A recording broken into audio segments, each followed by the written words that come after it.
Auzubillahiminash-shaytanir-rajim. Bismillahir-rahmanir-rahim. Today our lecture is Shimla Agreement or we can say the Shimla Accord.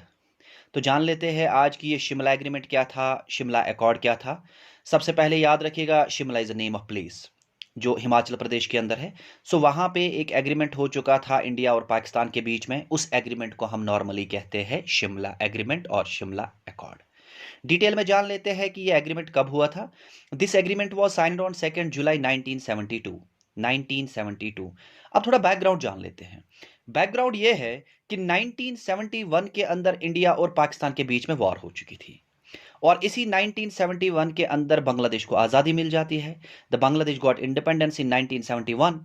सो जब बांग्लादेश को कहा जाता था ईस्ट पाकिस्तान। सो अब क्या होता है कि जो ये वॉर होती है 1971 में इंडिया और पाकिस्तान के बीच में, इस वॉर में इंडिया सपोर्ट करेगा बांग्लादेश की आज़ादी को। और फाइनली क्या हो जाता है, फाइनली यहां पे वॉर को खत्म होना ही था। 1971 की जो वॉर थी वो खत्म हो जाती है और किससे हो जाती है? शिमला एग्रीमेंट से। So what is the Shimla agreement? It's an outcome of war of 1971।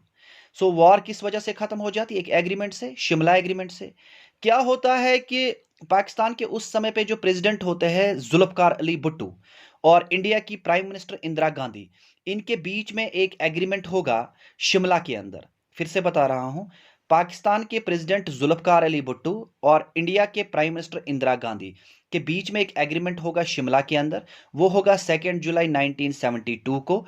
इस एग्रीमेंट के अंदर वो ये कहेंगे, now they will finish the war of 1971 and now we will try to resolve the issue with the help of the negotiations. So दोनों countries इस agreement को sign करेंगे और इस एग्रीमेंट के कुछ इंपॉर्टेंट फ्यूचर्स है। पहला future, through negotiations. So what does the negotiation mean? Both the leaders, whether it is Zulfikar Ali Bhutto और इंदिरा गांधी, इन्होंने डिसाइड किया कि in future the conflicts would be resolved through the negotiations, not by the war. First thing. Second thing, both will not attack each other. दोनों ने लिख के दिया कि we will not attack any each others boundaries. So LOC जो होते थे वहां से सीज फायर होती थी, पाकिस्तान करते थे, इंडिया करते थे। सो इन्होंने कहा कि हम एक दूसरे पे अटैक नहीं करेंगे। Third thing, the both leaders accepted that they would withdraw their armies from LOCs. Line of control के ऊपर जो इन्होंने अपनी आर्मीज रखी थी, पाकिस्तान ने या इंडिया ने, इस एग्रीमेंट के अंदर इन्होंने कहा कि हम वो आर्मी वहां से हटा देंगे। The most important thing mentioned in the Shimla agreement is Pakistan would accept Bangladesh as sovereign country.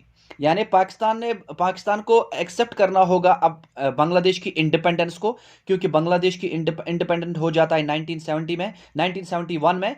And साथ में यह भी कहा गया कि India would now release 93,000 war prisoners. India ने जो वॉर प्रिजनर्स बना के रखे हैं अपने कंट्रीज के अंदर, जो 1971 के अंदर वॉर हो चुकी थी, इंडिया को उन तमाम प्रिजनर्स को रिलीज करना होगा, 93,000 प्रिजनर्स। और इंदिरा गांधी ने ये लिख के दिया किसके सामने? जुल्फकार अली भुट्टो के सामने। इस जुल्फकार अली भुट्टो की जो बेटी हुआ करती थी, that was the Benazir Bhutto, Benazir Bhutto. So इसके बाद ये एग्रीमेंट इन प्रोविजंस पे हो जाता है और फाइनली 1971 की वॉर खत्म हो जाती है। The outcome of the 1971 war was the Shimla agreement which was signed between the India and Pakistan on 2 July 1972 between the two leaders. From Pakistan side, the president was the Zulfikar Ali Bhutto, and from the Indian side, there was a prime minister, that was the Indira Gandhi. Hope so you understood this lecture. Thank you so much. Before concluding my topic, I am requesting my all well-wishers, do not forget to subscribe my channel. The name of my channel is Oshin's Origin of Creative Energies and Neoscience, started by Dar Shaukat. Do not forget to press on the bell icon. Thank you so much.